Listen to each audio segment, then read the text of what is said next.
for the military chaplaincy, the idea was conceived by our founding father, the father of the country, George Washington.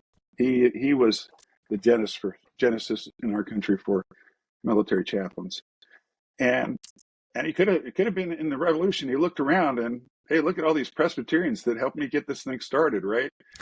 Because the Revolution is oftentimes called the Presbyterian minister revolt, right?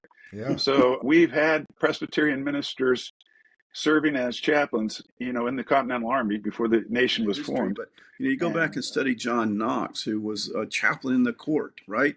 I mean, think about that for him. But my point is, it dates all the way back, into Reformation type days of us taking steps in trying to engage Christ in culture and in the government for His glory. For us, even as a denomination, the first CIA chaplain, the first agency chaplain in the history is a PCA brother.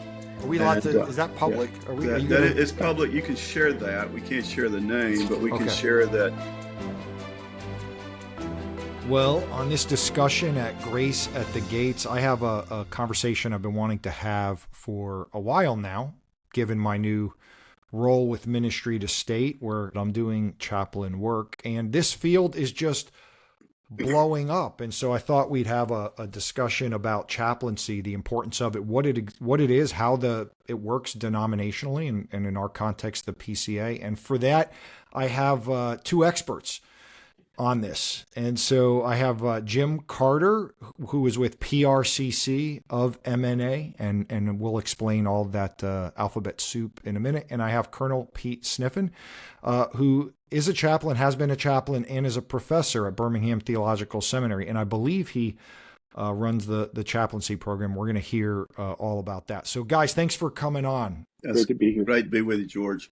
Yeah, well, let's do introductions so people know who we're talking to here, and I'll let each one of you give a quick, short kind of what you do and how you got there, kind of thing.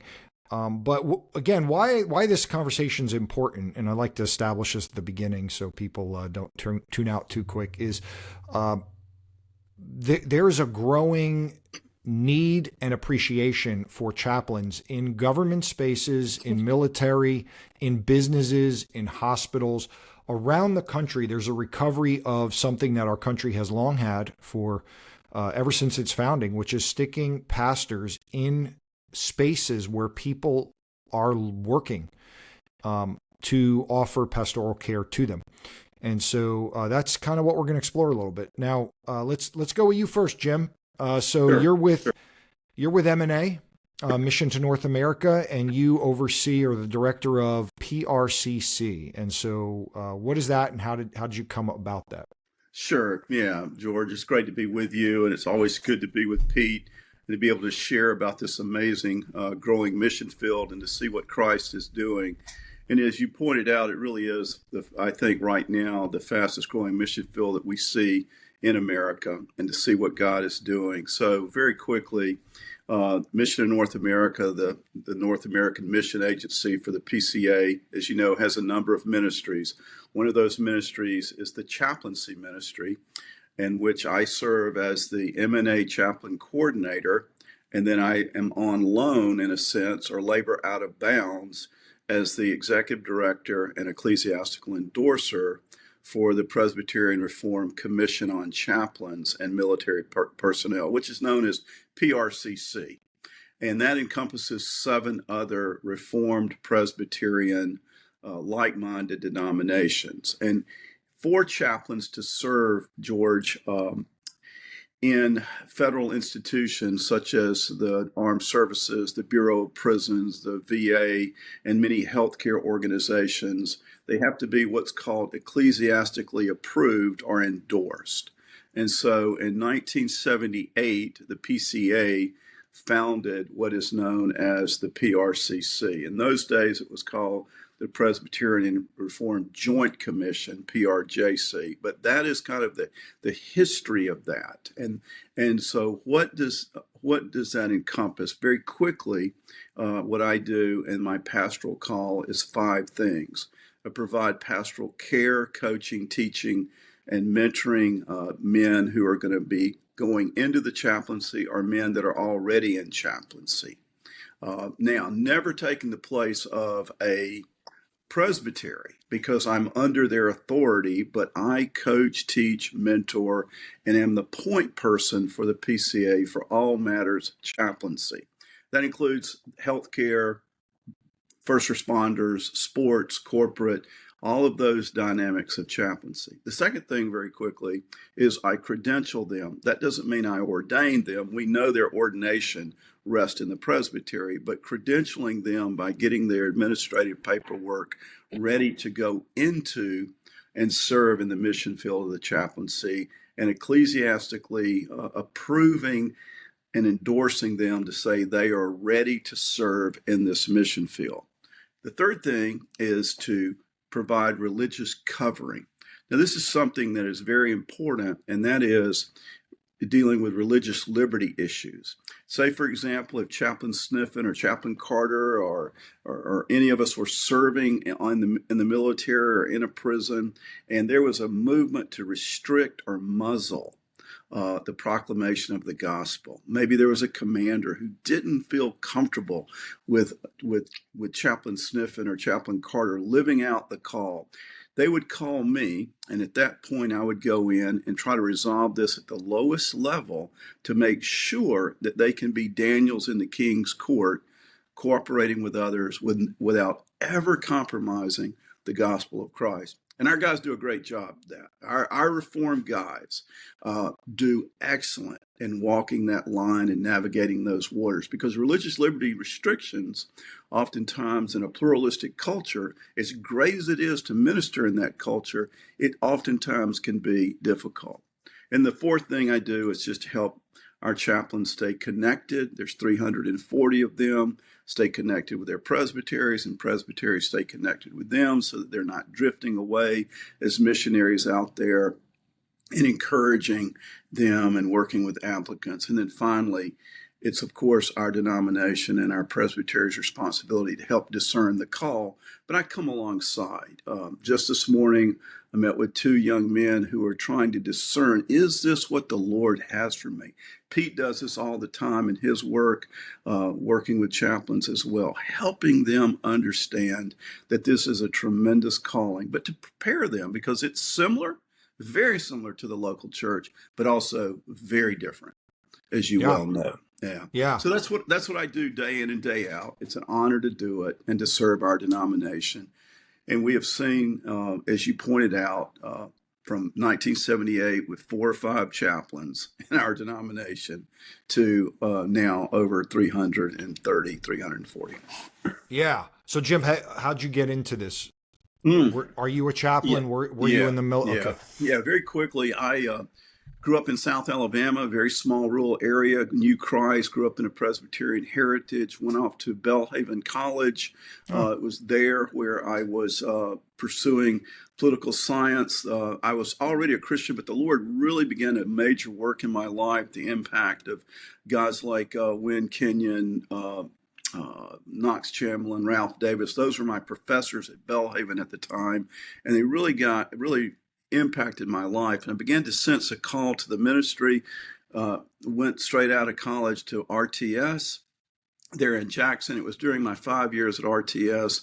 Terry and I were married. We were doing the marriage and family masters and then the MDiv. And it was during that period that a friend came in and sat down in the back of a systematic theology class that R.C. Sproul was teaching. And he had on his BDUs, his battle dress uniform kind of deal. And I was just stunned. And I said, what is this? And he goes, well, I'm in this chaplain candidate program. And there was something that struck me, George, in my heart. My family, just like Pete's, were very patriotic. My father had been in World War II, the Battle of the Bulge, my grandfather in World War I, my great-great-grandfather back in the Civil War. So there was just this heritage of that hit me all of a sudden. And it didn't mean I was called to it. It just caught my attention. I began to investigate it, got into the reserves, and then one thing led to another. And then shortly after seminary, Terry and I entered what we thought were going to be a 3-year ministry in the Army. Turned out to be almost 25 years. And so that's a quick snapshot of how the Holy Spirit began to really do an internal call. And then the external call came by being in the reserves and kind of having that affirmed both by men in uniform as well as ministers in my presbytery. Thanks, Jim. That's great. And you and I knew each other briefly in South Florida Presbytery. Yes. And yes. so yes. we've always kind of had a friendliness toward one another. Yeah. Very good. Yeah. And so then I'm sorry. And so when I got out, I pastored there in South Florida for those 6 years.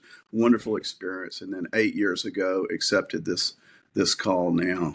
Now, were you ever with Ministry to State in any fashion? No, I was not. I was involved in just helping. I was never in Ministry to State, but I was involved in helping a lot of guys who were very interested in that calling because it was government oriented. They knew I'd been affiliated within the government structure, and they wanted to learn about it. So I helped a lot of guys, Jonathan Craig, Nathan Newman, a bunch of other guys over the journey move in that direction. Yeah, the reason I ask is because when I was in South Florida Presbytery, this might be 8 or 9 years ago, I remember you presenting. That's the first exposure I had of Ministry to State, and so I assumed you were with them. So you must have just been passing along info. Yeah, just giving a plug for them. Okay, right. Yeah. So Pete, I want to go to you because I'm wearing my Ike Reader BTS swag. Ike always shared. He knows I love the swag. Looking very sharp. Yeah, it's a good shirt. Birmingham Theological Seminary. I am a big fan. They support this podcast, but been working on a DMin there forever, honestly. And if they had a chaplaincy track when I started 4 or 5 years ago, I probably would have. Well, who knows?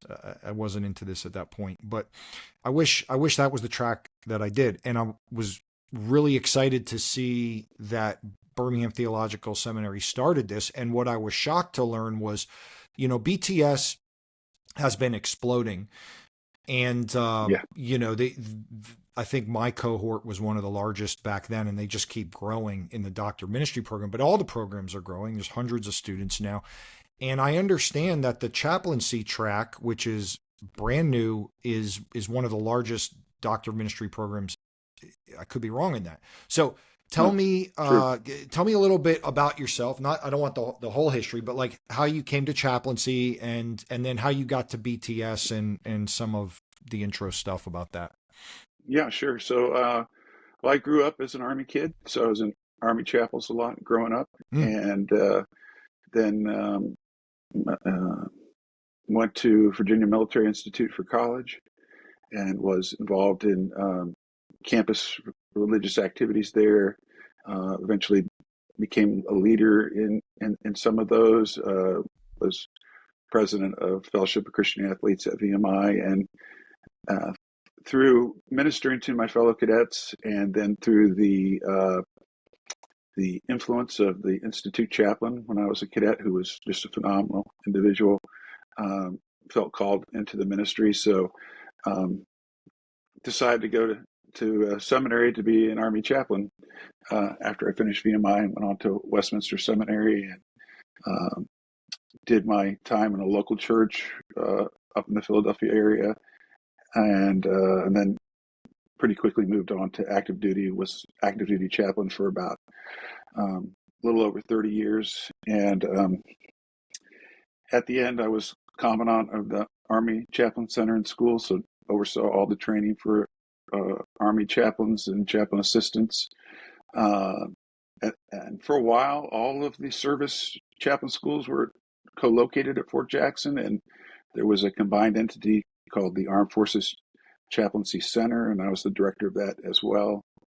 And then my last 4 years, I moved to the Army War College and served on the faculty there in the leadership department, and oversaw the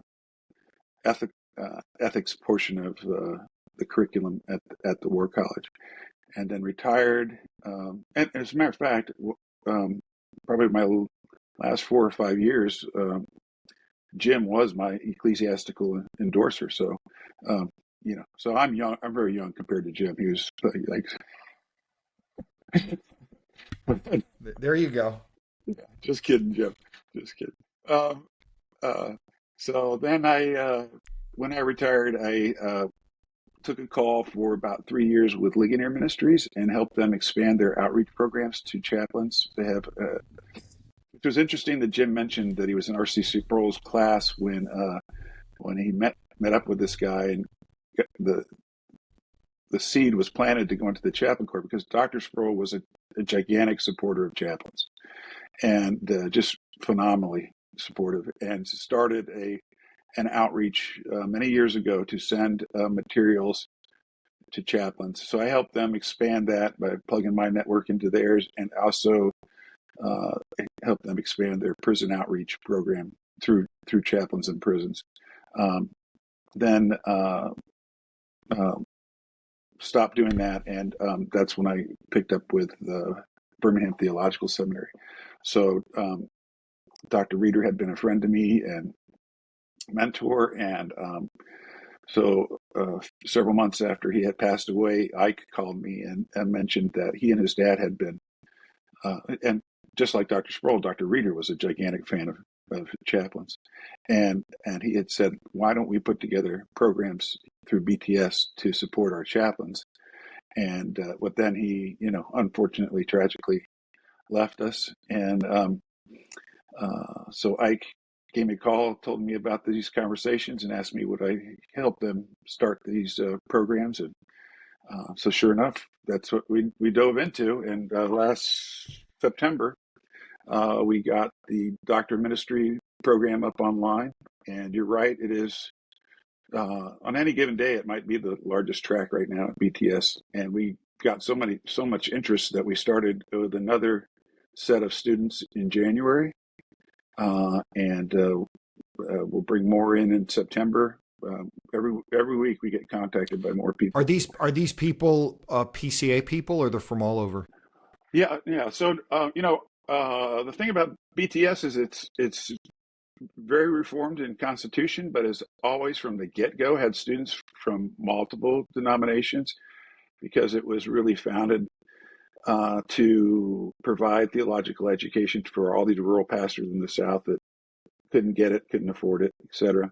So it's had a broad tent from the beginning. So our program has a fairly broad tent. We do have a lot of PRCC guys, our cousins, and but we got people from other denominations as well. So when people and this is a doctorate program, right? A doctor of ministry? Correct. Yeah. So when in this program currently, we have drafted an MDiv with the chaplain track as well.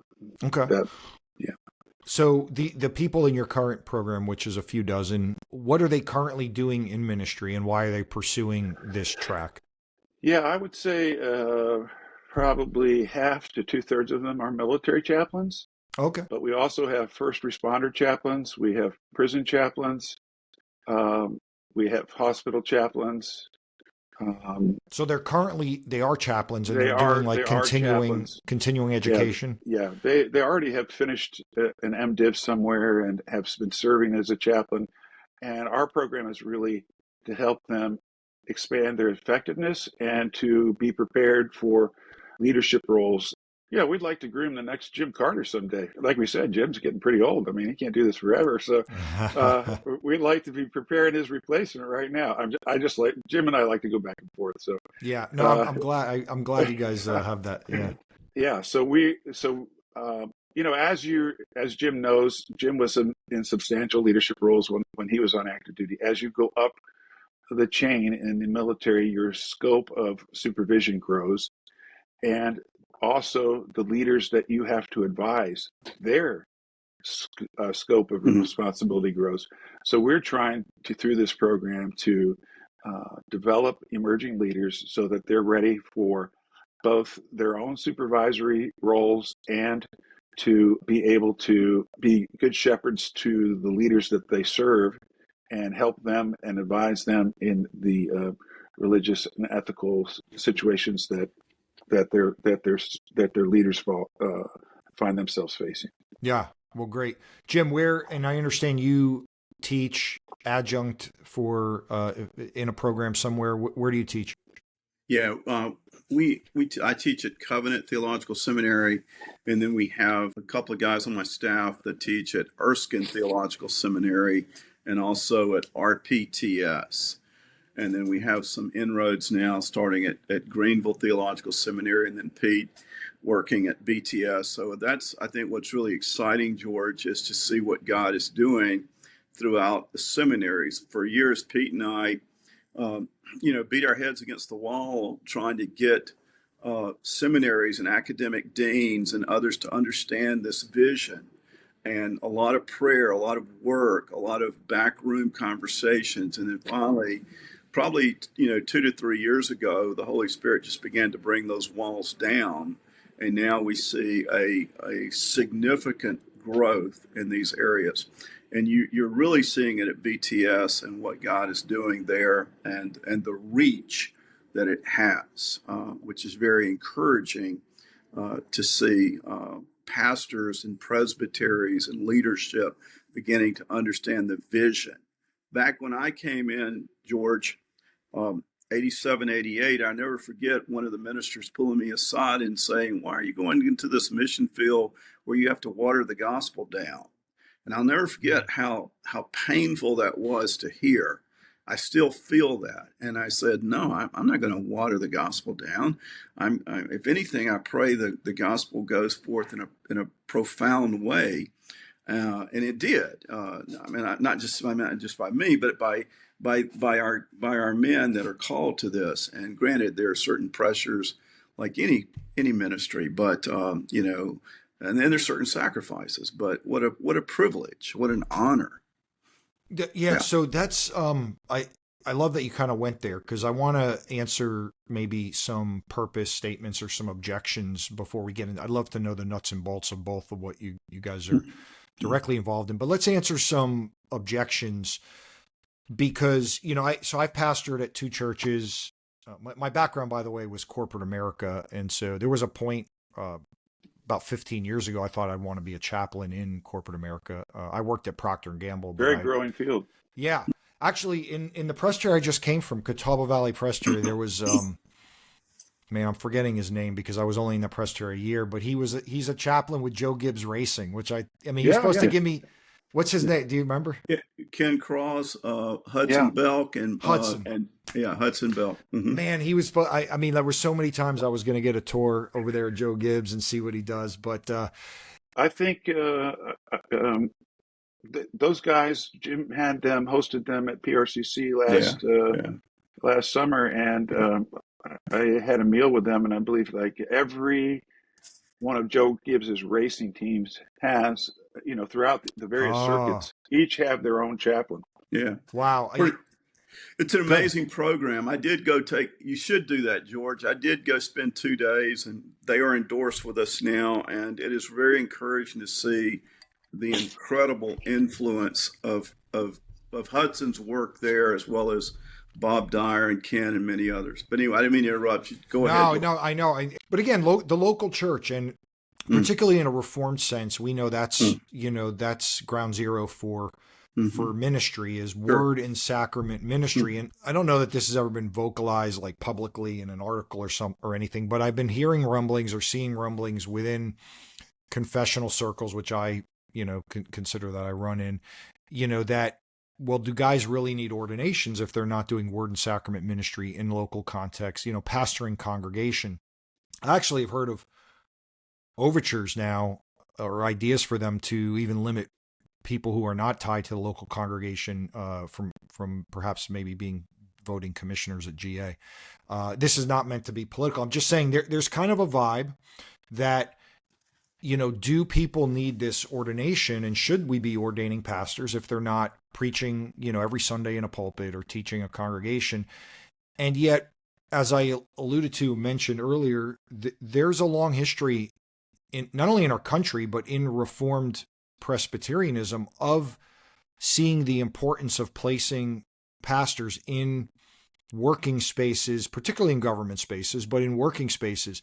What do either of you want to just jump in on that? Do you know the history of that, or just even some of the anecdotes about it? Yeah, go ahead, Pete. Jim will answer the question probably a little differently than I will, but for the military chaplaincy, the idea was conceived by our founding father, the father of the country, George Washington. He was the genesis in our country for military chaplains, and he could have been in the Revolution. He looked around and, hey, look at all these Presbyterians that helped me get this thing started, right? Because the Revolution is oftentimes called the Presbyterian Minister Revolt, right? Yeah. So we've had Presbyterian ministers serving as chaplains, in the Continental Army before the nation was formed, and that's a good thing, I think. But you wouldn't have any of them if they weren't ordained and endorsed, as Jim was speaking about earlier. And we want if we believe what we believe, right? If we believe that Reformed faith is the accurate representation of the gospel, then we want our service members to receive that. And so we have to send DOD ordained and endorsed clergy members, and our service members perform great sacrifices on behalf of the Army, of the nation, and they deserve the best religious support possible. And Jim and I were very grateful to do that for 25, 30 years we both spent, and but we couldn't have done it without ordination. Mm-hmm. Jim, what do you know about some of the sure. Yeah, well, I'll try to keep it very brief, but I have been asked at times, is this really word and sacrament ministry? And again, it's very, very painful for me to hear because, we are sent out, most of us, as evangelists with the powers given to us as an evangelist. We're sent out to teach, to preach, to carry out word and sacrament ministry. We're preaching the word of God. Maybe we're doing it in the field by a Humvee. Maybe we're doing it on board a ship. Maybe we're doing it by a prison cell. Maybe we're doing it in a chapel environment at a hospital. But these are the mission fields we're sent to. Okay, maybe we're sent to Nigeria and we're preaching through an MTW missionary who's ordained. But the point is, we are sent out there to preach the word of God and proclaim Christ and Him crucified. Part of that allows us to do the sacraments, to carry out the Lord's Supper, to carry out baptism when appropriate. And sometimes we find tension a little bit from very few, I'll say. This is only something that has surfaced realistically, in my opinion, only in the last 6 years, because I went my whole life and never heard this as an issue. Pete never heard this as an issue. And all of a sudden here recently, we're hearing little, like you said, a small vibe of this surfacing here. For example, at one presbytery exam, one of our chaplains was asked if you were downrange in war and you led a young soldier to Christ and you disciple them, would you serve the sacraments to them? And of course, he said, of course I would. I'm given the powers of evangelists. And he goes, then would you also baptize them if they're not a member of a local church? Of which he said, yes, I would baptize them after I've explained the meaning of baptism because they're in the large church. He used the Ethiopian eunuch and many other examples throughout Holy Scripture. Not many, but other examples throughout Holy Scripture. And the presbytery, probably 97, 98%, said, absolutely, we embrace that because we understand you are sent out in a unique role of an evangelist. There were a few, 2 or 3, that said, no, you should restrain from administering the sacrament to them. Now, that is hard to comprehend because fortunately this young chaplain said they might not ever be able to receive it again because they're in harm's way. And I want them to experience the ordinances and the graces of Christ. And so I get a little emotional thinking about it because having been downrange for 2 years of my life in war, I think, we can't be that narrow of trying to interpret. Granted, the BCO is amazing, and I'm very proud to be a Presbyterian, proud of our BCO. At the same time, it is not the Word of God. And so I think this is something that has surfaced, George, in the last few years. I don't think it has a lot of momentum, but in a way, I'm kind of glad, because it gives Pete and myself an opportunity to better educate the population of certain ministers that might not understand this calling. I hope that makes sense. Yeah, no, I think it does. And I mean, certainly if that came up in a press tour, I'd want, Sure. those questions ought to be asked and try to get some understanding, because Right. clearly the sacraments, our theology says they're to be administered in the context of Sure. a local congregation on the Lord's Day set, but clearly there's missionary circumstances that, Exactly. the BCO is not That's right. taking into account. And I often think, Paul wasn't, I mean, sometimes he pastored a local church, Ephesus exactly. or something. And other times he didn't. And That's exactly. And when he's in these other spaces, are people saying, well, that's not word and sacrament ministry. Of course, he was an apostle, and that's a different thing. Yeah. But the point is, there were times where he wasn't attached to a church, but he was sent out. I wonder, do you guys view chaplaincy as a missionary position, a missionary endeavor? It's a great question, and it's oftentimes bounced around. I think for education purposes, George, it's easier to use the word a missionary, because people seem to understand that, because there is an element of missions involved. There's an element of being an evangelist. There's an element of being a local pastor when you're pastoring a chapel. For example, I pastored, Pete and I pastored a number of chapels where we preached every week. We discipled. We had Sunday school programs. So there's a lot of things involved in being a chaplain, but it does seem to resonate to say he's heading into this mission field, which it is, because you are being sent out usually. Yeah. So when you use the language of evangelist, I mean, our BCO has a technical designation for that. Is that what your chaplains are being? That's the call they have with their presbyteries. Yeah, so it's not an out of bounds call. It's an evangelist call. You're given the powers of an evangelist, and then you're sent out to labor out of bounds. So many of them are. Now, some presbyteries, not many, but some go, I'm just not real comfortable with that. I want to send them with the empowerment of a missionary, as a teaching elder missionary. But there's, we don't really get too into the weeds with that, but most are very comfortable with the wording evangelist. We grew up with that, and I would say we're probably still at 90% there. Okay. Pete, you want to jump in on any of that? When Jim and I were both accessioned onto active duty, I think everybody was brought on as an evangelist. And it's just in recent years, where these other issues that you've been talking about have come to the fore, that a couple of presbyteries have backed off. But the chaplaincy was not a hard thing for me to grasp, because I grew up in the Army and in chapels, so I just naturally fell into place. Anything you're not familiar with, you wonder about, and so the questions arise. So I'm pretty sure that great point. That people that might be asking these questions have just never had much familiarity with what's going on, but would be very comfortable and confident with the situation if, for example, they spend a few days in an Army, or, shadowing Jim around in his role. Yeah, well, I think some of the rumblings is just related to in general, there's been an increase in maybe out of bounds calls, pastors becoming maybe counselors or working for nonprofits or organizations that are sort of outside, PCA stuff. But clearly, I mean, we have RUF, we have Ministry to State, we have Chaplaincy. I mean, these are denominational. Metanoia ministries with prisons. You have teaching elders in that role. Sure.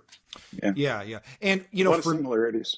Yeah. And for me, I mean, the reason you and I spoke about this a little bit, like when a minister to state is a military chaplain, also they get the endorsement through PRCC, but otherwise I don't have that endorsement. I'm endorsed by ministry to state, but I'm a chaplain doing chaplaincy work, and it is extremely helpful for me to say I'm a pastor. I'm the only pastor in. So Florida is a very like Christianity, expressions of Christianity are all over Florida government because of our context. And there's all kinds of organizations in there, Florida Faith this and that, and then they're all, I'm literally out of hundreds of probably people that are in the Capitol saying, I'm a Christian with this organization. I'm the only pastor doing this. Even the House chaplain, who is, he's a PCA, he might be a ruling elder, and he's been a huge help. Love the guy, Tim Perrier. But he's not a teaching elder. He's not a pastor. So when I'm talking to representatives, and I've only been at this for less than 2 months, I say, yeah, I'm a pastor here. I've pastored a church. I'm an ordained minister here for you, to minister to you in your needs. And can I pray with you? That's hugely helpful. And so the category is helpful. Now with PRCC, I was always confused about why, what this was, because like, do people need your endorsement if they're going to be a chaplain in a hospital? Yeah, it's a great question. Yes and no. So, for example, many hospitals do require an ecclesiastical endorsement. The larger systems, for example, the systems you would see out of Charlotte, or systems you'd see out of Birmingham, and these kinds of institutions, they want accredited, credentialed ministers, usually with things like CPE units and other kinds of credentials. And they want to know, are you ecclesiastically affiliated, and are you legitimate, and do you have an endorsement? Now, not all hospitals require that, but many do. Okay, so yes and no. But the more significant the medical system, that's right. The more those kind of credentials will be required. That's exactly right. Just like they would require them of anybody working in those systems. That's right. Right. That's why they have the gravity that they have. That's right. Right. And so, for listeners to kind of explain it as it's, making sense to me, it's like the federal government is not a church. So they're not ordaining pastors to this. The hospital system is not a church. And so when they say we want a pastor, how do they get one? And so the PCA is blessed to have, and you actually represent a number of denominations as you shared in the Reform world. So there's some clout there.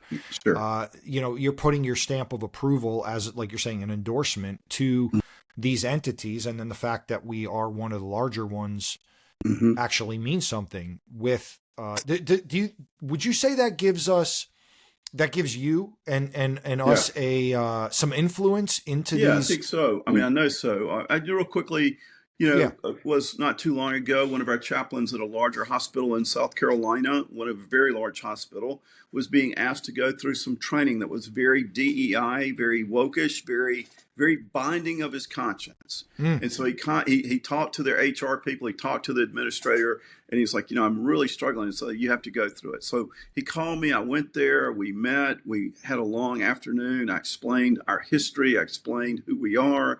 I explained that this chaplain is very willing to go through additional training, but not this training because it's just very binding. And it would be something that would be very offensive to us. And so as a result of that, they were like, okay, we got it. We don't need these 7 denominations, contacting Fox News. We don't need any of this kind of stuff. And they just said, okay, we get it. But really what they got was the understanding that if you really care for your employees, you follow me, and you really genuinely are a tolerant organization because you're promoting tolerance, then you will tolerate our minister not having to put himself through this offensive training. Okay. And so it worked. Now, had it just been, one very small voice, but by sending the read ahead packets and helping them understand who we were, it does give us more sway. And it gives us more sway in DC as well. Now, Pete knows this. It gives us more sway with major institutions, whether it's the work at the Pentagon or whether it's a work at one of the service academies or whether it's some of these locations where our chaplains have served and have demonstrated excellence.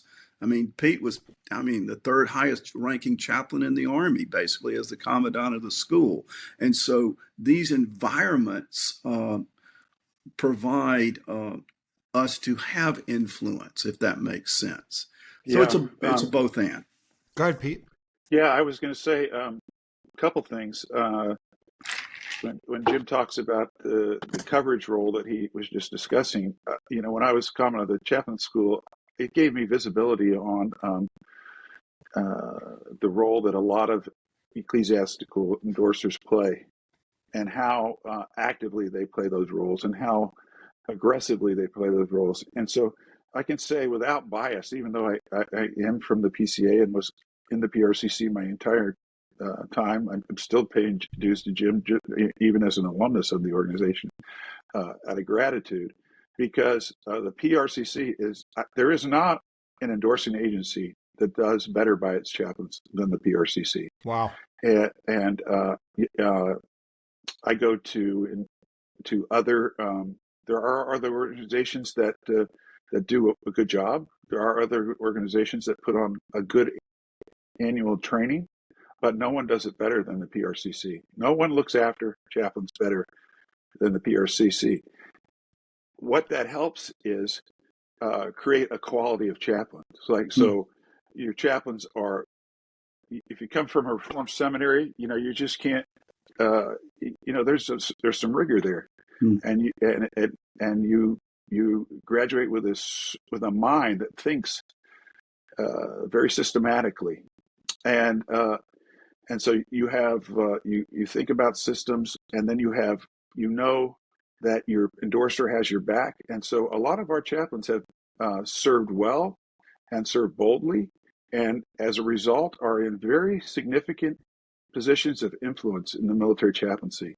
Like, for our size, our sphere of influence is very influential, and I think that's a great thing.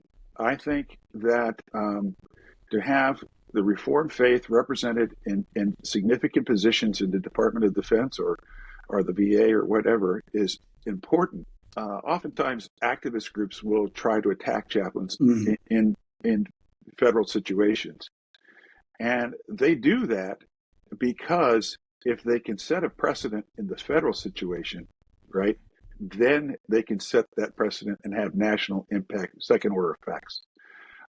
So they come after chaplains to go after the church. And so Jim and the PRCC providing that coverage is, in a way, providing like the Iron Dome has out there for Israel. You know what I mean? Yeah. It's a little bit of an Iron Dome effect in stopping some of this activism that, if it was successful, would set a federal precedent that then everybody in our broader denominations would have to be dealing with. I never considered that. It's actually pretty awesome. It's not subversive, but it is a great protection even for the church. Yeah. That there's that's not in Jim's duty description, but that's a second order effect of what the quality of what Jim and his staff bring to their role provide for the denomination at large. Yeah. So, but obviously, this administration seems favorable to chaplains. I understand and did Hegseth expand it even to other agencies in the government? Like, there's chaplains in the FBI now and the CIA and yeah, both of those entities. Secret Service have chaplains. Secret Service. Okay. I would say the really good thing is for us, even as a denomination, the first CIA chaplain, the first agency chaplain in the history is a PCA brother. Are we allowed to? Is that public? It's public. You can share that. We can't share the name, but we can share that it is public, and that's very encouraging. I can share just real quickly that some 110 names went before the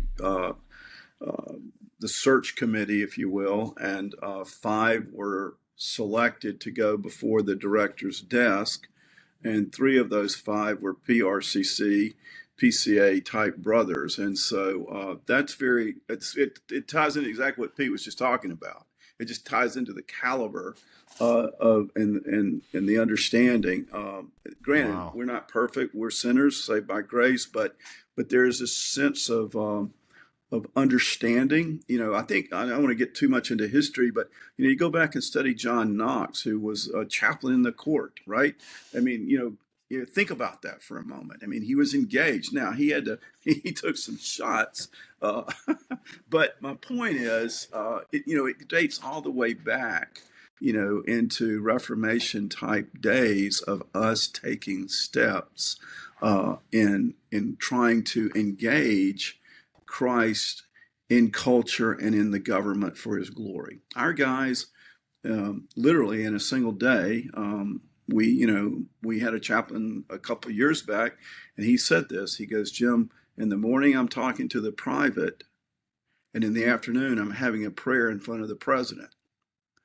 And that's a true story. I mean, so that just gives you the bandwidth of what could happen in a regular day. I don't think we understand that sometimes in our denomination or grasp what God is doing, and that's okay. The Lord knows, but we are starting to see, I think, the fruit now of people that have gone before and the impact that they've had. Yeah. Yeah. Well, obviously this is a very relational and personal job. I mean, people's lives are directly changed through it, but there's also a very, I'm going to say symbolic, but it's deeper than that. And in my experience with this, again, through ministry to state, which I understand is a little different. But when I was exploring this in North Carolina, Darren Stone, he's now with the ARP, but he was the minister to state in North Carolina, a good friend. I went to the Capitol with him. He had been doing this for 5 years. And the House was about to go into session, and he said, okay, we're going to just stand by the door. And so we were standing by the door, and all the House of Representatives in North Carolina were walking, right by us. I mean, as close, a foot away. And there was something so powerful about that because they knew him. They recognized him. They were glad to see him. They thanked him for praying for them. There was all kinds of interactions that it actually is why I wanted to do this. But the idea that, these are leaders that the Lord has raised up on our behalf, and we have a great system where we get to elect them, but now they're there doing this duty under God. That's what our confession says, and on behalf of the people. And they're walking by a minister of the gospel that they know is a minister of the gospel as they go to do this function. It just was a powerful thing. And I think we underestimate the again, I don't know, I'm at a loss for word besides symbolism, but I believe symbols mean something and they actually do something. You said downrange, obviously military language, or I'm not in the military, but like in the foxhole, like when you know that man over there is a man of God, and that doesn't make him more holy or spiritual than you, but like it's symbolic of God in that moment. And you're calling before him and the big questions of life. It just it's powerful. I have that sense as I walk around. And, even today I was sitting in a House committee meeting, and there was one representative that I'm brand new, so nobody knows me, and so what am I doing? I'm praying for different elected people. And once our session will be out, I'll go through the executive branch, but I pray for them. Then I write them a note card. It's whoever the Lord's placed on my heart that week, as I've seen that their heart for a bill perhaps, or they spoke on something or whatever. And then I go to try to hand deliver these cards because that's my introduction to them. Sometimes I get through the aid and sometimes I don't, but it was a Friday and all the elected people weren't there. So I was going to go home. I was like, and I was like, I don't know. I just felt in my spirit, no, let me try to deliver these, even though I'm not going to be able to, I turn around to go to the elevators, and who comes out of the elevator? The first elected person I'd seen all day in the Capitol. It's one of 5 cards that I have in my hand. There she is. I'm like, it's like the Lord orchestrates this. And so I kind of snap out of it. She's walks by me, and I call out her name respectfully. And I just tell her, look, Representative so-and-so, I'm a pastor here. I'm not a lobbyist. I want to let you know I prayed for you this morning, and I want to thank you and give you this card. Mm. And her face melted. She gave me a big hug right there in the lobby, talked to me how meaningful that was in that moment, and then went off to do her business after we, shared a few. Why am I telling you that now? Because I'm sitting in a committee meeting that she's on the committee today, and she walks in late, which was interesting because they were already in deliberations, and she sits down, her eyes come up, she sees me. Now, this is 2 weeks later, one interaction, and she smiled at me, and there was a warmth there. And again, to me, it was this symbolic moment that she knows that I'm there for her, on behalf of the Lord. And I could just imagine what it's like in a setting in a hospital where people are facing life and death, or, in a battlefield for sure. And so I'd love to hear some like a testimony from each of you, or one or two just stories that if you're able to put you on the spot, but to share just how it's been a meaningful story of how you've seen the Lord work through either yourself or somebody else in doing this ministry. Go ahead, Pete. There's just ample stories that you can tell from different contexts, but particularly in the military chaplaincy, and particularly downrange. My wife always gives me a hard time about how pleasantly I talk about my deployed ministry and my absence during deployment, because the ministry, people just eat it up when you're in place. Like I was for a year on a very small compound in Kabul, Afghanistan, and one step outside the wire was incredibly dangerous. Matter of fact, it was the compound was 1 kilometer square, right? And we had a gym inside, but you just basically get a little stir crazy. So you could run on the inside perimeter, and there was one point where you made this turn, and there was about 100-meter stretch in front of you, and at the sign, at the beginning of that stretch was a sign that said, "Entering sniper zone, begin sprint."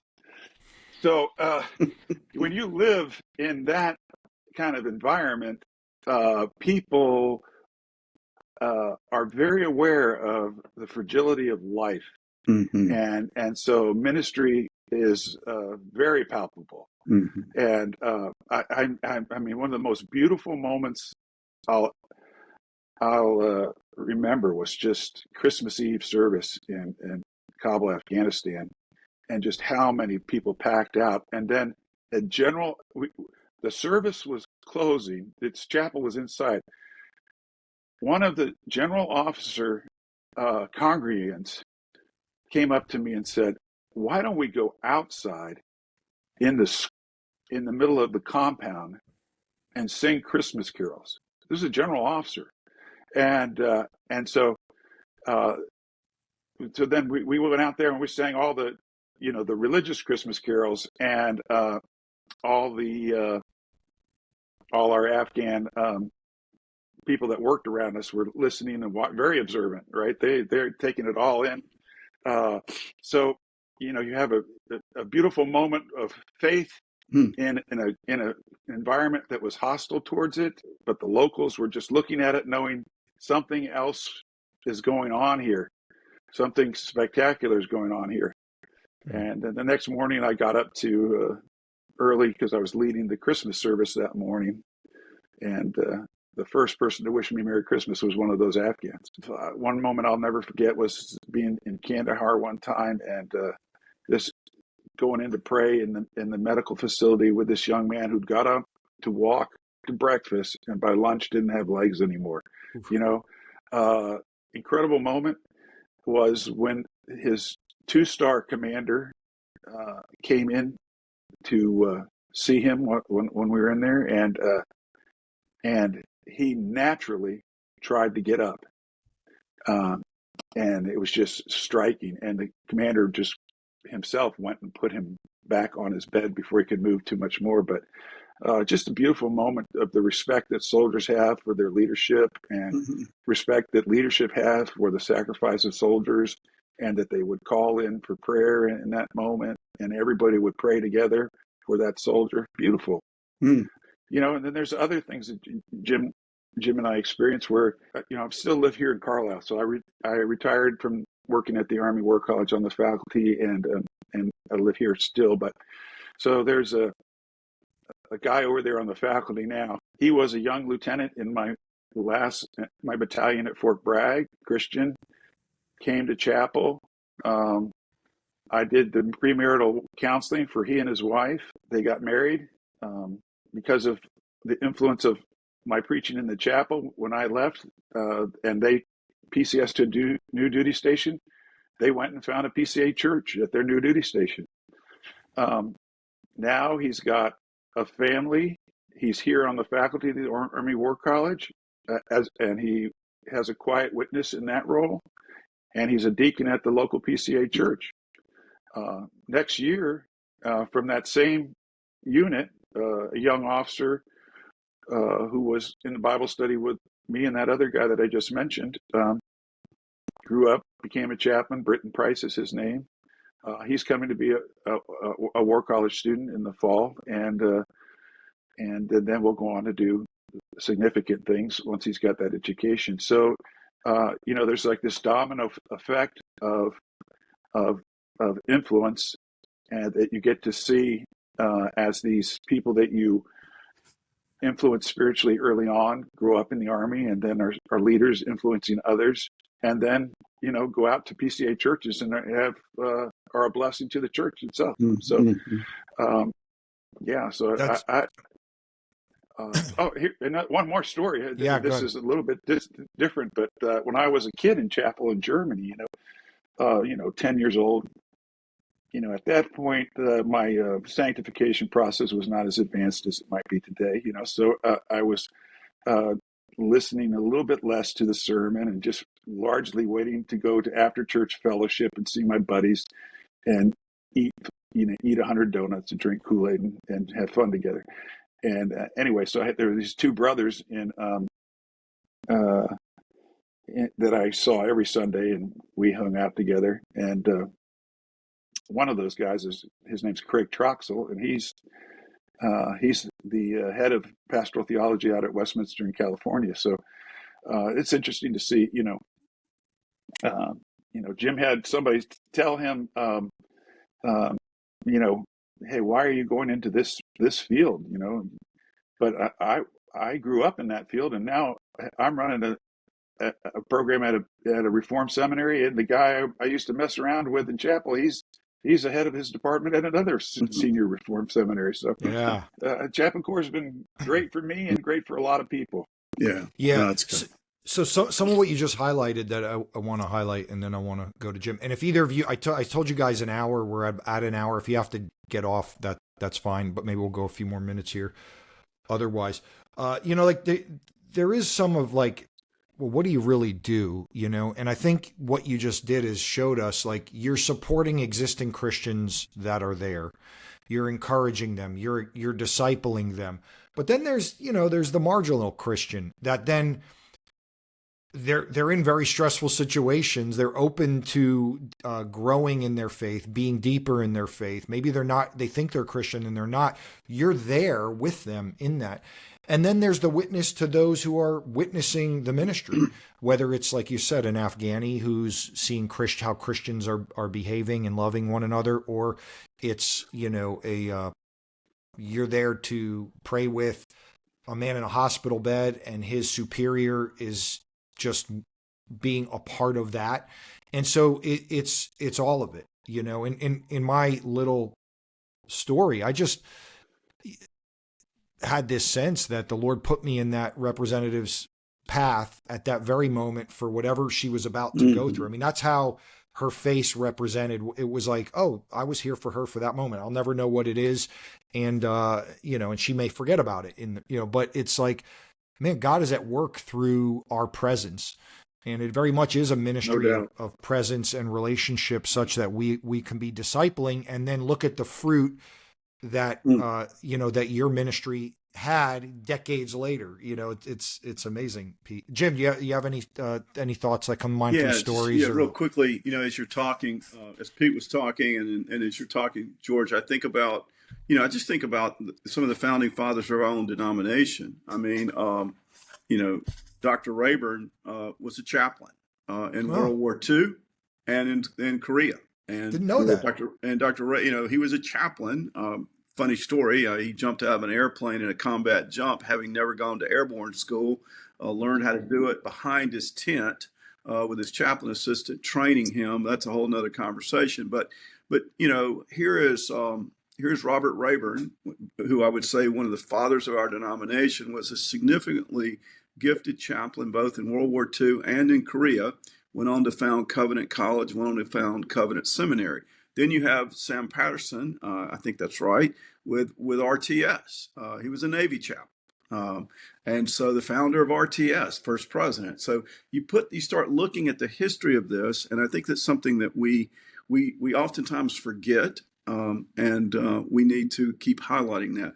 As far as me personally, quick war story, and then just I think a personal story. For me, it's a sense of God's sovereignty within the chaplaincy, and this is within any ministry really. But as Pete so eloquently pointed out, the intensity of combat and really beginning to understand the sovereignty of God and saying, Lord, I don't know what the future holds. I know you hold it. And so as the rockets are raining down in Baghdad and Jim Carter is running to the bunker, and I'm in a bunker with 6 other young soldiers, and I'm thinking, okay, Lord, is this it? Because it very well could be.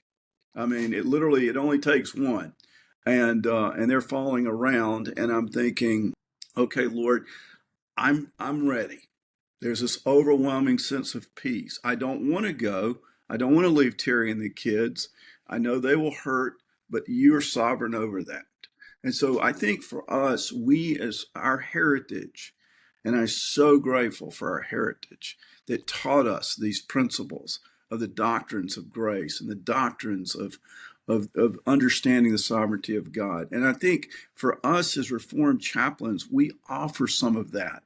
And so after that experience was over, we got the all clear sign. My son happens to be a PCA chaplain, and he was in Syria. The same kind of thing happened to him. They ran out, but he was in chapel preaching. I was in the division headquarters, and they are running, and they have to go back to chapel. And here they come again. They run back. So what am I saying in all that? I'm saying through those experiences, there's multiple opportunities after that, as soldiers are going, man, because they're realizing this could have been it for us to engage with the gospel, to bring the peace that passes understanding in a very tense time. And so I think just, those experiences are very real. But I think on a more just practical standpoint, day in and day out, chaplains are, whether they're nurturing the living or caring for those physically wounded or emotionally wounded or honoring the fallen, there's just so many opportunities with large systems.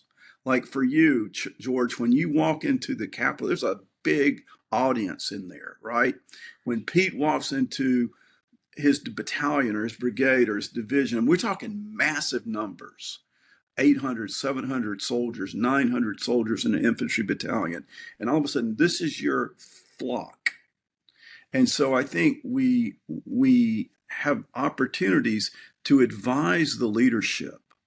We advise the commanders, the wardens, the hospital administrators. We have an opportunity. Do you advise, elected officials, George, in areas of morals and ethics and all of these opportunities to shape how the kingdom of God and the gospel of Christ can influence organizations and communities and cities and systems. And I think that is so relevant to an effective chaplain, that is so different than just the local church. Now, the local church is awesome. It's our center of gravity. We want these people over here that come to know Christ to get in that local church. But what an opportunity to do that, and to be a Daniel, really advising Darius or Nebuchadnezzar. And what happened? Well, you know the story. Hey, I want to know this guy's God. And Darius goes, I want to know this guy's God. Throw these other people back in the lines, then bring this guy out. I want to know his God.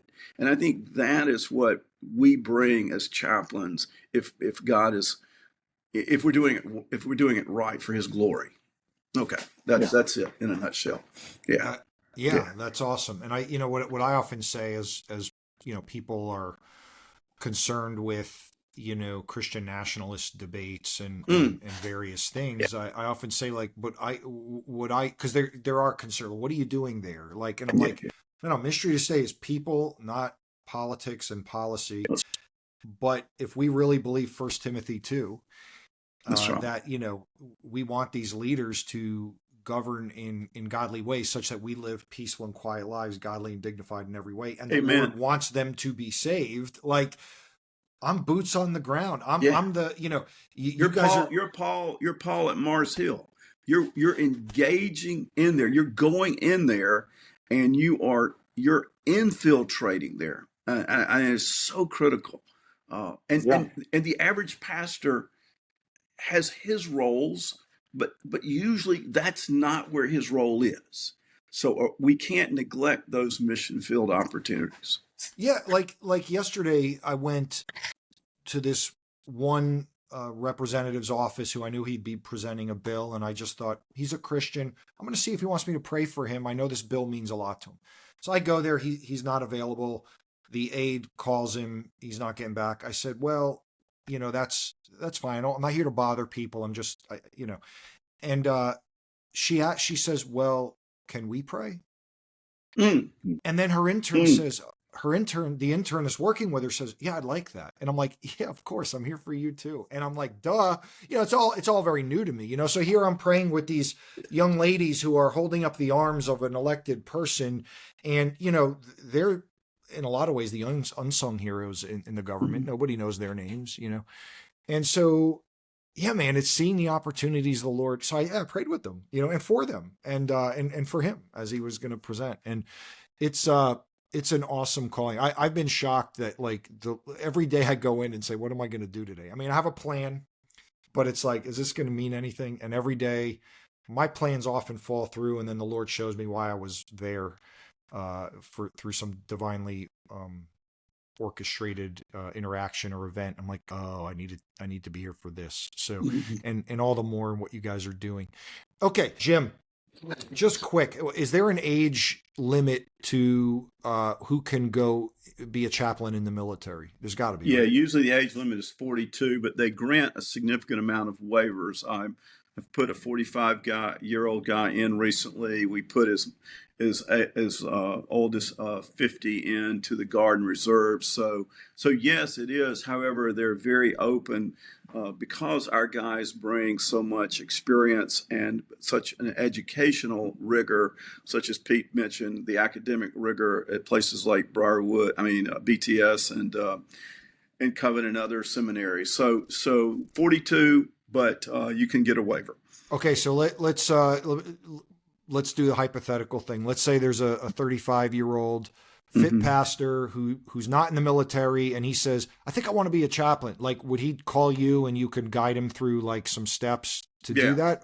Okay. Yeah, that's usually how I just had a virtual call this morning with a young man who happened to be about 37, I think it was. And he was like, hey, I'm just exploring the chaplaincy. I took a course here at, I think Erskine or somewhere, Introduction to Chaplain. It really, I was just taking it to learn about it. I really got fascinated in the 10 functional areas of chaplaincy, and whether it's, community chaplaincy or first responders or armed. So I just want to learn more about it. And so that would be one call. Another call is we oftentimes have guys that really know this is what the Lord's leading them to, and they call and we begin to help coach them and walk them through the steps.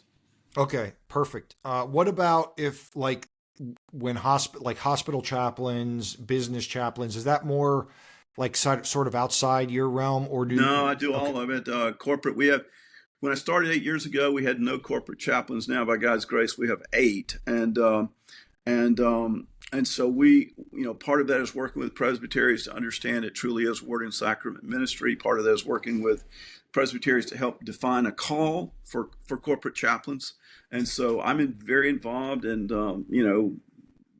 helping presbyteries help define this calling so they understand it better. They pretty much understand the military there, but sometimes in healthcare, they pretty much understand that. But some of the sports roles, some of the corporate roles, some of the community-based chaplain models, some of the retirement centers, assisted living centers, they need to better understand. So we're trying to help them understand it. Okay. And right now I'm on the PRCC website. Okay, so what is this booklet?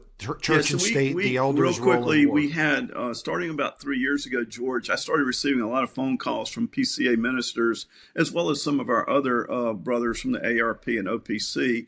And they basically said, hey, Jim, we have a lot of military personnel. I have a lot of first responders in my congregation. I have a lot of veterans in my congregation.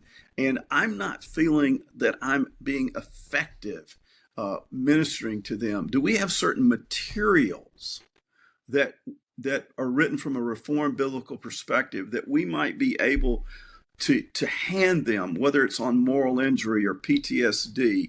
What do we have? And unfortunately, George, we did not have a lot at all within the Reformed world. So my staff and I began working really hard about 3 years ago to establish 5 pamphlets. One of them was of Church and State, the role of the elder in preparation for war. Another is on moral injury and how to overcome the shame and pain of moral injury or PTSD. Wow. Another is on just war. We have a number of Presbyterian ministers who are like, hey, I have a covenant child that's going into the Army. I'm a little nervous about this. How do I better train them biblically on what Scripture teaches about war? And so we didn't really have a lot. And so now we at least have 5, I think, pretty solid Christ-centered academic research biblical pamphlets that we can utilize. So that's what that material is. We're trying to do more, and we're shipping those out to presbyteries and to pastors and to congregational members. Great, Jim. So in the show notes and in the there'll be a link to how they can get that stuff and how they can contact you, and that's great. Pete, just if somebody's interested in pursuing chaplaincy through BTS, like the training aspect of it, or just there are chaplain, but they want to get more education on it, how would they proceed in that? Those pamphlets are great. Besides those authors, the best academic guy in the Reformed world that I know on moral and spiritual injury is Timothy Mallard. Mm-hmm. And he is on our chaplain team, teaching team at BTS. Wow. So, and we will have a course in that soon. So if you want to learn some more about them, we have the subject matter expert on that in the Reform world. Yeah. If you want to know more about BTS, you can go to www.bts.education. You have to spell out education, but www.bts.education, and you'll find out whatever, go to our webpage and get started there. And, anybody that wants to reach out to me via LinkedIn, just Pete Sniffin on LinkedIn. I'm easy to find. I try to keep a pretty active presence there to help it with recruiting and outreach, so people can reach me through there. And are the classes the way that I went through the DMin? They're Monday the Monday classes nights? For the chaplains are actually different. We do our classes asynchronously, and we do them in 8-week blocks, so that they keep rolling, so that chaplains are very often not in charge of their own schedules, and particularly military chaplains. So we wanted, sometimes a lot of DMin programs, if you miss a course, that course is not going to be available for another year. Mm-hmm. So we wanted to not punish chaplains for doing their duty. We tried to put together the most accessible, most flexible program that we could put together, and at BTS, perhaps the most affordable program as well. So, our classes are asynchronous with some optional synchronous video link ups, but and they roll for 8 weeks at a time. Can people audit them if they were curious. I know that you can audit other things at BTS, so I'm not sure why you would not be able to audit these. Yeah, I think you could. I was kind of leading into that if if people want to just check it out. So, well, guys, I appreciate the conversation and appreciate you, men, and thank you for your service for our country, to our and within the denomination. Always a privilege. Yeah, it's a great country, so it's wonderful. It's a real privilege to serve. Amen. Praise God. Thank you so much, George. God bless you, George. Thanks for the opportunity. Thank you, George.